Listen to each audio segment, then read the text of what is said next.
विद्यार्थियों नमस्कार। Study zone में आप सभी का स्वागत है। आज हम वाच्य भाग 2 में प्रयोग के बारे में जानेंगे। प्रयोग क्रिया का प्रयोग 3 प्रकार से होता है। कर्ता के अनुसार क्रिया के लिंग और वचन कर्ता के अनुसार होते हैं। नंबर 2 कर्म के अनुसार किसी भी वाक्य में कर्मवाच्य में क्रिया के लिंग और वचन कर्म के अनुसार होते हैं। नंबर 3 भाव के अनुसार किसी भी वाक्य के वाच्य में भाववाच्य में क्रिया अन्य पुरुष पुल्लिंग और एकवचन में होती है। इस प्रकार क्रिया के 3 प्रयोग हैं। नंबर 1 कर्तरी प्रयोग, नंबर 2 कर्मणि प्रयोग, नंबर 3 भाव प्रयोग। अब हम जानेंगे वाच्य और प्रयोग में क्या अंतर है। वाच्य और प्रयोग अलग अलग व्याकरणिक धाराएं हैं। प्रयोग का आधार रूप रचना है, अर्थात उस रूप में जो लिंग और वचन आते हैं किसी भी वाक्य की बनावट होती है। कोई भी वाक्य कर्ता कर्म और क्रिया से बनता है। किसी भी वाक्य के 2 अंग होते हैं, कर्ता उद्देश्य और विधेय क्रिया। इस प्रकार प्रयोग के अंदर उसकी रूप और रचना का अनुसरण होता है, परंतु वाच्य का आधार वक्ता द्वारा प्रधानता है जो अर्थपरक है, अर्थात किसी भी वाच्य में प्रधानता कर्ता की है, कर्म की है या भाव की है। अगर कर्ता की प्रधानता है तो कर्तरीवाच्य है, अगर कर्म की प्रधानता है तो कर्मवाच्य है, और अगर भाव की प्रधानता है तो भाववाच्य है। अब हम कर्मवाच्य के प्रयोग स्थल के बारे में जानेंगे। नंबर 1 जहाँ पर कर्ता अज्ञात हो या कर्ता को प्रकट न करना हो, कर्ता को प्रकट न किया जाए। जैसे पुस्तक पढ़ ली गई, पुस्तक पढ़ ली गई में पुस्तक कर्म है, यहाँ पर कर्ता अज्ञात है, अतः यह वाक्य कर्मवाच्य है। नंबर 2 जब कोई कार्य अचानक हो जाता है, जैसे कब टूट गया, अकस्मात कार्य है, नहीं पता था कि कब गिर जाएगा और टूट जाएगा, तो कब टूट गया, क्या टूट गया। प्रिय विद्यार्थियों, किसी भी वाक्य में कर्ता और कर्म को जानने के लिए हम कौन व क्या से प्रश्न करते हैं। कौन से और किसको, कौन से जो उत्तर आता है वह हमारा कर्ता होता है, और क्या और किसको से जो उत्तर आता है वह हमारा कर्म होता है। किसी भी वाक्य में कर्म एक या उससे अधिक भी हो सकते हैं। एक प्रधान कर्म हो सकता है, दूसरा गौण कर्म हो सकता है। जैसे माँ ने बच्चे को दूध पिलाया, माँ ने बच्चे को दूध पिलाया, बच्चा और दूध दोनों कर्म हैं। अतः हमारा तीसरा रूल आता है ऐसी सूचना जहाँ पर कर्ता का निश्चय ज्ञान नहीं होता। जैसे उसकी पुस्तक चुरा ली गई, उसकी पुस्तक क्या चुरा ली गई, पुस्तक चुरा ली गई, अतः यह वाक्य भी कर्मवाच्य है। हम यहाँ पे कर्म का प्रयोग कर रहे हैं कि कर्म का प्रयोग कहाँ कहाँ कौन कौन सी परिस्थिति में होता है। नंबर 4 जब किसी वाक्य में असमर्थता दिखाई जाए तो असमर्थता प्रकट करने के लिए नहीं के साथ में भी कर्मवाच्य का प्रयोग होता है। जैसे अब और अधिक खाना नहीं खाया जाता, अर्थात तो अब और अधिक खाना, खाना कर्म है, नहीं खाना खाया जाता, नहीं असमर्थता को प्रकट कर रहा है कि अब और अधिक खाना नहीं खा सकता, अतः कर्मवाच्य है। यहाँ पर भी कर्ता का लोप है, तो ये वाक्य कर्मवाच्य है। कर्मवाच्य की एक सबसे मुख्य पहचान यही होती है कि कर्मवाच्य का जो क्रिया होती है वो सकर्मक होती है, उसमें कर्म अवश्य होता है। जैसे पुस्तक, कप, पुस्तक और खाना यहाँ पर कर्म है। नंबर 5 सूचना, विज्ञप्ति आदि जिसमें कर्ता निश्चित न हो। कर्ता निश्चित न हो, आपको ये न पता चले कि कर्ता कौन सा है, उसका कोई निश्चय न हो। जैसे नशा करके गाड़ी चलाने वाले को सख्त सजा दी जाएगी। आपको पता है गाड़ी चलाने वाला है तो कर्ता पर कौन है, इसमें कर्ता का निश्चय नहीं है, अतः यह वाक्य क्या है, कर्मवाच्य है। यहाँ पर कर्म का प्रयोग है। नंबर 6 यानी नंबर 6, जब कर्ता कोई व्यक्ति न हो, व्यक्ति नहीं है तो कौन, कोई संस्था हो, कोई भी व्यवस्था हो या कोई भी तंत्र यानी कोई भी प्रशासन की कोई शाखा हो। जैसे कोरोना पीड़ित व्यक्तियों को, यानी जैसे सरकार द्वारा कोरोना पीड़ित व्यक्तियों को उचित चिकित्सा सुविधाएं प्रदान की जाएंगी। यहाँ पर सरकार द्वारा, यहाँ पर कर्ता कोई भी व्यक्ति नहीं है अपितु तंत्र है, व्यवस्था है, सरकार है। सरकार के द्वारा कोरोना पीड़ित व्यक्तियों को चिकित्सा सुविधाएं प्रदान की जाएंगी, यानी सरकार के द्वारा। अतः यहाँ पर भी कर्म का प्रयोग है। हालांकि सरकार के द्वारा कार्य कौन कर रहा है, सरकार कर रही है, लेकिन जब कोई विशेष व्यक्ति यानी कोई भी व्यक्ति उस कार्य को न करके जब कोई संस्था उस कार्य को करे, कोई व्यवस्था उस कार्य को करे, तो वह वाक्य जो है कर्मवाच्य का प्रयोग स्थल होगा। अब हम करेंगे भाववाच्य का प्रयोग स्थल, यानी भाववाच्य का प्रयोग कहाँ कहाँ होता है।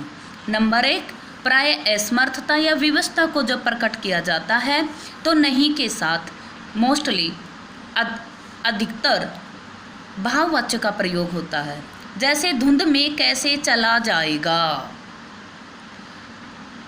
नंबर 2, जब नहीं का प्रयोग नहीं होता तो मूल कर्ता सामान्य होता है। जैसे गर्मियों में छत पर सोया जाता है, यहाँ पर क्रिया का भाव निकल रहा है, सोया जाता है, चला जाता है या चला जाएगा, खाया जाएगा, हंसा जाएगा, दौड़ा जाएगा, ये सभी जहाँ भाव होते हैं वहाँ पर भाववाच्य होता है। अब हम एक मुख्य टॉपिक पर आ रहे हैं कि हमने जो वाच्य सीखा है अभी तक कि कर्तृवाच्य क्या है, कर्मवाच्य क्या है, भाववाच्य क्या है, इनका प्रयोग कहाँ कहाँ पर होता है, इनकी पहचान क्या है। तो एक प्रकार के वाच्य को दूसरे प्रकार के वाच्य में बदलना वाच्य परिवर्तन कहलाता है। जैसे कर्तृवाच्य से कर्मवाच्य या भाववाच्य, कर्मवाच्य से कर्तृवाच्य या भाववाच्य और भाववाच्य से कर्तृवाच्य या कर्मवाच्य बनाना वाच्य परिवर्तन कहलाता है।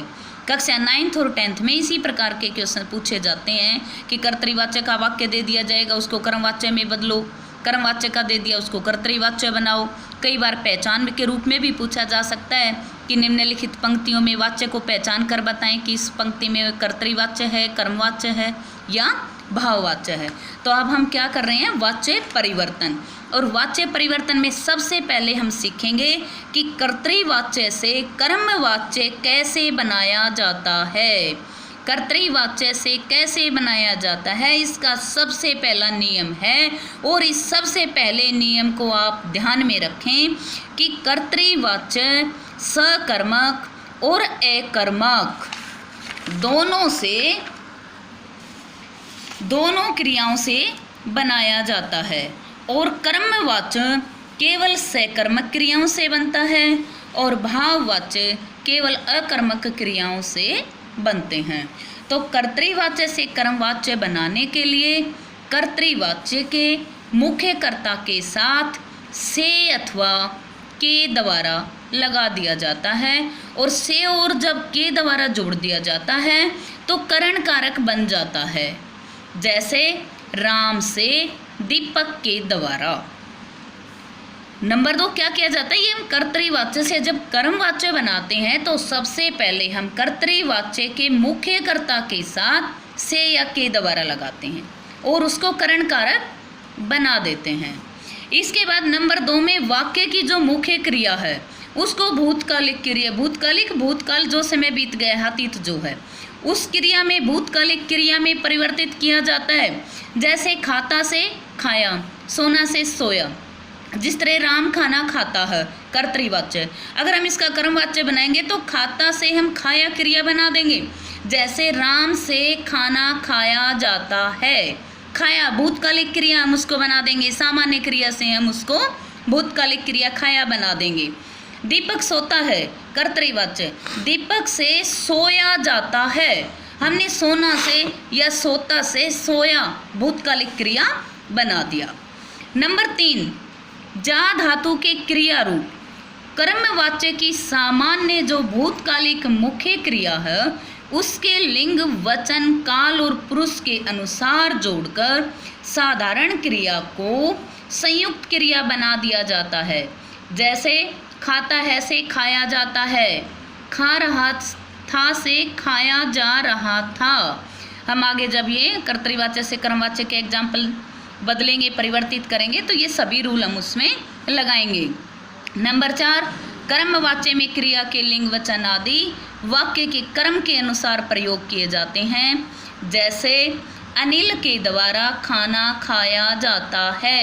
यहाँ पे कहना जा रहा है कि यहाँ जो ये क्रियापद है खाया जाता है, ये खाना जो कर्म है इसके अनुसार लिंग और वचन होंगे, न कि अनिल के अनुसार।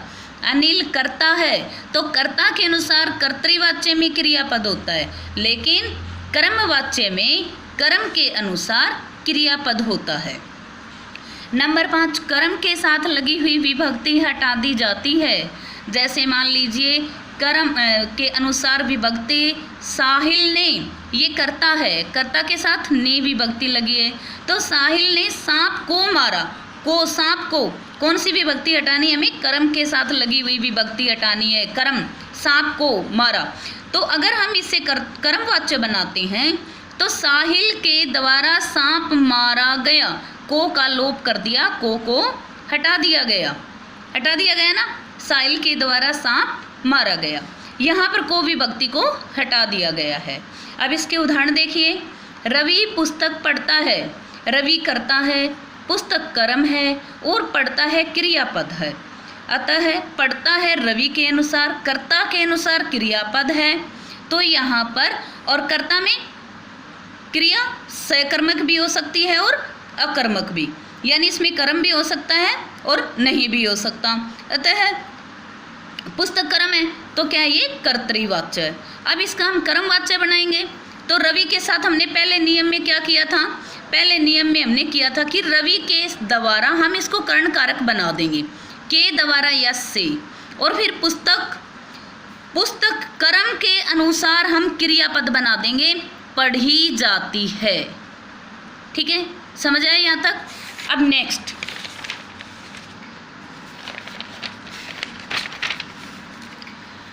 नेक्स्ट एग्जाम्पल देखिए। मैंने पुस्तक पढ़ी।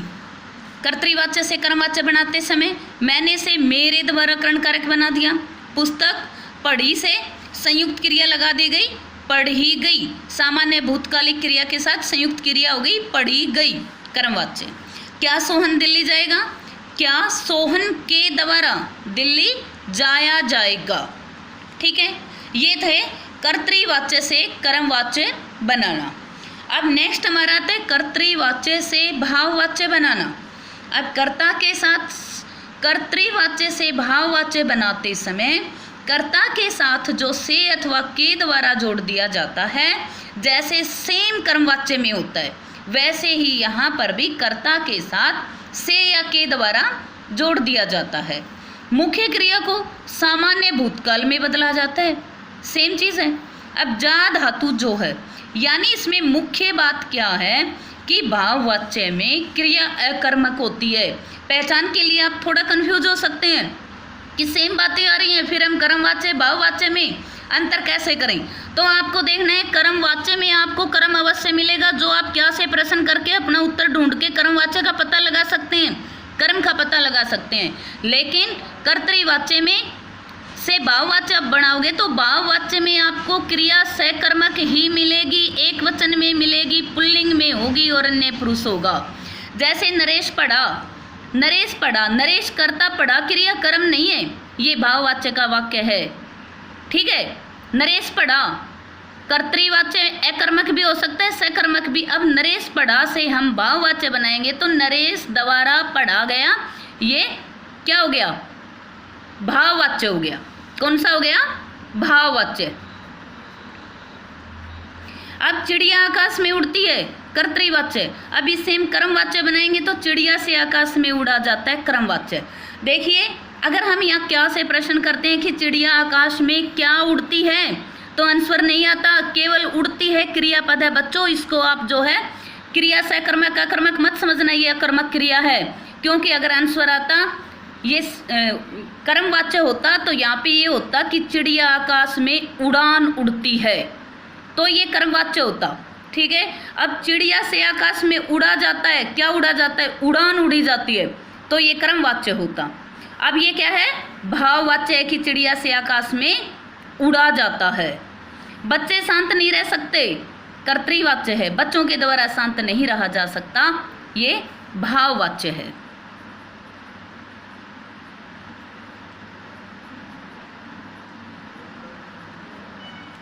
ठीक है, अब भाववाच्य और कर्मवाच्य से कर्तृवाच्य बनाना। अब भाववाच्य और कर्मवाच्य से कर्तृवाच्य बनाने के लिए से अथवा के द्वारा हटा दिया जाता है और क्रियाकर्ता के अनुसार लगा दी जाती है। जैसे राजीव से पुस्तक पढ़ी गई, क्या पढ़ी गई, पुस्तक, कर्मवाच्य, कर्मवाच्य है, कर्मवाच्य। अब इससे हम कर्तृवाच्य बनाएंगे तो हम से को हटा देंगे और से हम क्या करेंगे, कर्ता का जो कारक चिन्ह है ने, राजीव ने पुस्तक पढ़ी, गई हट जाएगा संयुक्त क्रिया, क्योंकि सामान्य क्रिया होती है। अब कुत्ते से भागा गया, भाववाच्य है, अब कुत्ता भागा, कर्तृवाच्य है।